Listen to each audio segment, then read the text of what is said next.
मुखोद्भूतं सद्यो वैभवदायकं सिद्धिदं चित्रवृंदस्य ವಂದೇ ಶ್ರೀ ರೇಣುಕಂ ಗುರು.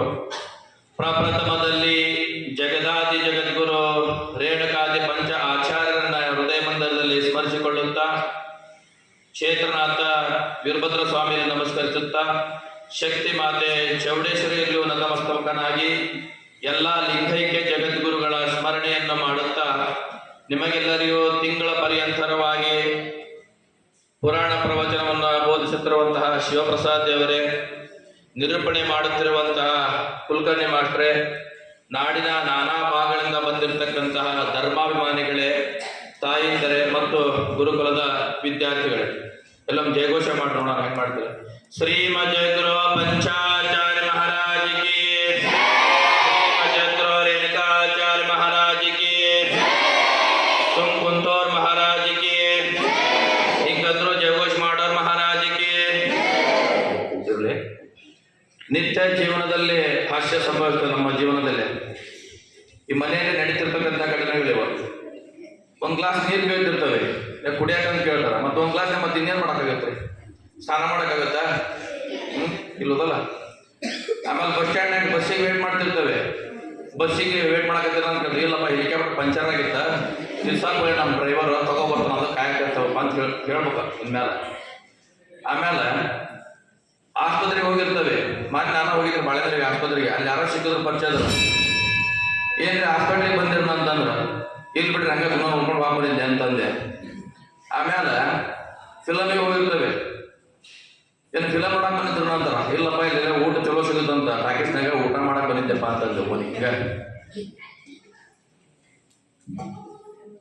ನೋಡ್ರಿ. ಈಗ ಎಲ್ಲೆಲ್ಲೂ ಮೊಬೈಲ್ ಹಿಡ್ಕೊಂಡು ಎಲ್ಲರೂ ನೋಡಿದ್ರು ಮೊಬೈಲ್.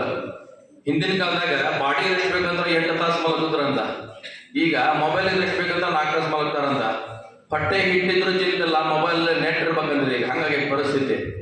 ಏನಪ್ಪಾ ಅಂತಂದ್ರೆ ಒಬ್ಬವ ಆಫೀಸ್ ಮುಗಿಸ್ಕೊಂಡು ಮನೆಗೆ ಬರ್ತಾ ಇದ್ದ. ಆ ಮೊಬೈಲಲ್ಲೇ ಮಾತಾಡ್ಕೊಂತ ಬರ್ತಾ ಇದ್ದ. ಮನೆಗೆ ಬಂದ. ಅವನು ಬೇರೆಯವ್ರ ಮನೆಗೆ ಬಂದಿದ್ರೆ, ಅವನ ಮನೆಯಿಂದ ಗೊತ್ತಿಲ್ಲ, ಬೇರೆಯವ್ರ ಮನೆಯಿಂದ ಗೊತ್ತಿಲ್ಲ. ಮನೆಗೆ ಬಂದ. ಅಲ್ಲಿ ಕುಂತಾಗ ಹೆಣ್ಮಗಳು ಕಾಫಿ ಮಾಡಿಕೊಟ್ಲು. ಆಕಿ ಯಾಕೆ ಗುಂಡಾಗಿದ್ಲು ಅಂತಂದ್ರ ಸೀರಿಯಲ್ ನೋಡ್ತಾ ಇಲ್ಲ ಆಕೆ. ಕಾಫಿ ತಂದು ಕೊಟ್ಲು, ಕಾಫಿ ಕೊಡದ. ಅಲ್ಲಿ ಏನಾಗಿತ್ತಪ್ಪ ಅಂತಂದ್ರೆ ಘಟನೆ, ಆ ನಿಜವಾದ ಮನೆ ಓನರ್ ಬಂದ, ಅಂದ್ರೆ ಆಕೆ ಗಂಡ. ಅವನು ಮೊಬೈಲ್ನಾಗ ಬಿಜಿ ಆಗಿದ್ದ. ನೋಡ್ಕೊಂತ ಬಂದ. ಹಿಂಗೆ ಮುಂದೋದ್ನಲ್ರಿ ಮನೆ ಇನ್ನೊಬ್ಬವ. ಅವೇನ್ ಮಾಡಿದ, ಇದು ಯಾರ್ದ ಬೇರೆ ಮನೆ ತಿಳ್ಕೊಂಡು ಮತ್ತೆ ನಾವು ವಾಪಸ್ ಹೋದ. ನೋಡ್ರಿ, ಈಗ ಚಾರ್ಮಡಿ ಘಾಟ್ನ ಹೊಂಟಿರ್ತೀರಿ ನಾವು ಬಸ್ನಾಗ, ಡ್ರೈವರ್ ಒಂದು ಕೈ ಸ್ಟೇರಿಂಗ್ ಹಿಡ್ಕೊಂಡು ಹಿಂಗೆ ಮೊಬೈಲ್ನಾಗ ಹಲೋ ಹಲೋ ಹಲೋ ಅಂತಂದ್ರೆ ಇಲ್ಲಿ ಇದ್ದದ ಪರಿಸ್ಥಿತಿ ಏನಪ್ಪ ಡ್ರೈ. ಯಾಕಂತಂದ್ರೆ ಕಂಡಕ್ಟರ್ ಮಾತಾಡಿರ್ಬೇಕಾದ್ರೆ ಮೊಬೈಲ್ನಾಗ, ಡ್ರೈವರ್ ಮಾತಾಡಿದ್ರ ಕಂಡಕ್ಟರ್ ಮಾತಾಡಿದ್ರೆ ಏನಾಗ್ತೀರಿ, ಕಂಡಕ್ಟರ್ ಒಬ್ಬೊಬ್ಬರಿಗೆ ಟಿಕೆಟ್ ಕೊಡ್ತಾನ್ರಿ, ಅವ್ ಮಾತಾಡ್ಬೇಕಾದ್ರೆ ನಡೆದಿದ್ದೆ. ಅದ ಡ್ರೈವರ್ ಮಾತಾಡಿದ್ರೆ ಏನಾಗುತ್ತಾ, ಒಬ್ಬರಿಗೆ ಹೊಸಲೇ ಒಬ್ಬರಿಗೆ ಟಿಕೆಟ್ ಕೊಡ್ತಾನ್ರಿ. ಹಂಗಾಗಿ ಬೇಕಾದ್ರೆ ಇದನ್ನ ಮಾಡ್ಬೇಕಾರೆ ನೀವು ಯಾರ ಡ್ರೈವರ್ಗಳು ಇದನ್ನ ಮಾಡ್ಬೇಕಾರೆ ಮೊಬೈಲಲ್ಲಿ ಮಾತಾಡ್ಬೇಕಾದ್ರೆ ಮೊಬೈಲ್ ಇಸ್ಕೋರಿ. ಕಾನೂನಿದೆ, ಡ್ರೈವಿಂಗ್ ಮಾಡ್ಬೇಕಾದ್ರೆ ಮೊಬೈಲಲ್ಲಿ ಮಾತಾಡಬಾರ್ದು ಅಂತ. ಅದಕ್ಕೋಸ್ಕರ ಹೇಳ್ತಾ ಇದ್ದೀನಿ, ಗಂಡ ಮಕ್ಕಳಿಗೆ ಚಟ ಇರಬಾರ್ದು, ಹೆಣ್ಮಕ್ಳಿಗೆ ಹಠ ಇರಬಾರ್ದು. ಏನಾಗಿತ್ತಪ್ಪ ಅಂತಂದು ಉದಾಹರಣೆ, ಬೆಂಗಳೂರಲ್ಲಿ ಒಬ್ಬರು ಗಂಡ ಹೆಂಡತಿ ಈಗ ಕೆಲಸ ಮಾಡ್ತಾ ಇದ್ರು ಒಂದು ಕಂಪ್ನಿ ಒಳಗೆ. ಕೆಲಸ ಮಾಡ್ಬೇಕಾದ್ರೆ ಏನಂತ ಇಬ್ಬರ ಕೆಲಸ ಮುಗಿಸ ಬರ್ತಿದ್ರು. ಬಂದ ಮೇಲೆ ಹೆಂಡತಿನ ಅಡಿಗೆ ಮಾಡ್ತಿದ್ಲು.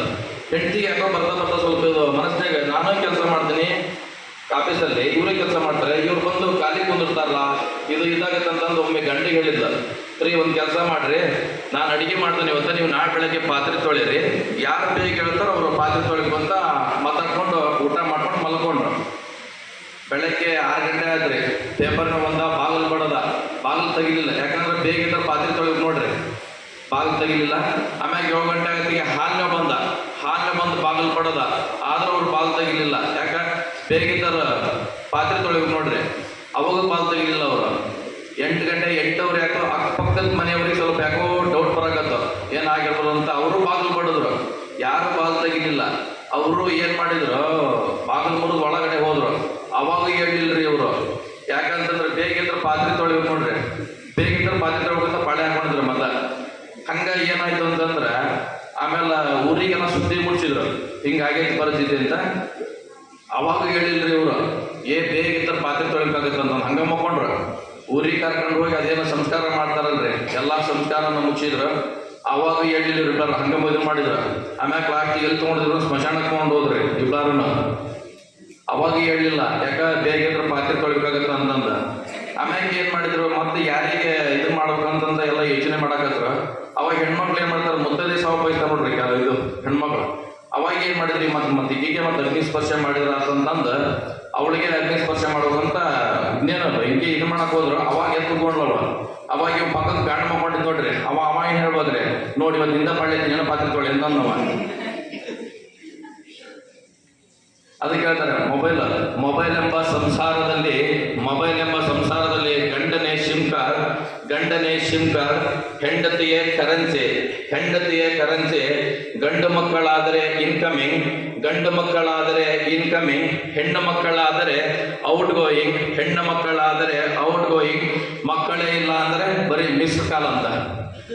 ನೋಡ್ರಿ, ಒಂದು ಊರಲ್ಲಿ ಮಾಸ್ಟರ್ ಕ್ವಶನ್ ಕೇಳಿದ ಹುಡ್ರಿಗೆ, ಕರೆಂಟ್ ವೈರ್ ಯಾಕೆ ಮೇಲಾಗಿರ್ತಾರಪ್ಪ ಅಂತಂದ. ಎಲ್ಲರೂ ಒಂದು ಉತ್ತರ ಕೊಟ್ರು, ಸರ್ ಹೈ ಪವರ್ ಇರುತ್ತೆ, ಹಂಗೆ ನೋಡಿದ್ರೆ ಶಾಕ್ ಹೊಡಿತೆ ಹಂಗಾಗಿ ಅಂತ. ಅದ್ರಲ್ಲಿ ಒಬ್ಬ ಹುಡುಗಿದ್ದ ಏನು ಹೇಳಿದ ಅಂತಂದ್ರೆ, ಸರ್ ಹೆಣ್ಮಕ್ಳು ಬಟ್ಟೆ ಇದು ಮಾಡ್ತಾರ್ರಿ, ಹಂಗಾಗಿ ಬಟ್ಟೆ ಒಣಾಕ್ರಂತ ಮೇಲೆ ಕಟ್ಟಿರ್ತಾರಂತ ಹೇಳಿದ್ದಾರೆ ಒಬ್ಬ ಹುಡುಗ. ಆಮ್ಯಾಗ ನೋಡ್ರಿ, ಹಿಂದಿನ ಕಾಲದಲ್ಲಿ ಫಿಲಮ್ ಹೆಸರು ಮನೆಗೆ ಇಡೋರು. ಗಂಧದ ಗುಡಿ, ಯಜಮಾನ, ಸೂರ್ಯವಂಶ, ಬಂಧನ ಎಂತೆಂತ ಹಾಡ್ತಿರಿ ಅವಾಗ. ಈಗ ಇಟ್ರಿ ನೋಡೋಣ ಎಂತೆಂತ ಪಿಕ್ಚರ್ ಹೆಸರು, ಡೆಡ್ಲಿ ಸೋಮ, ಗುನ್ನ, ಎಂತೆಂತ ಫಿಲಮ್ ಸಾಂಗ್ ರೀ ಅವ. ನಾನು ಲೂಜ ಇಲ್ಲ ನೀನು ಲೂಜ, ನಾನು ಲೂಜ ನೀನು ಲೂಜ, ನಿಮ್ಮಪ್ಪ ಲೂಜ, ಎಂತೆಂತ ಹಾಡ್ತೀರಿ. ನೀ ಬಂದು ನಿಂತಾಗ ನಿಂದು ನೀ ನಕ್ಕಾಗ ಸೋತೆ ನಾನಾಗ. ಆಗಿನ ಹಾಡು ಹಂಗಿದ್ದು ರೀ. ಈಗ ಅವು ಒಂದ ವಾರಕ ಹಾಡು ಇದಾಗ್ಬಿಡ್ತಾವ.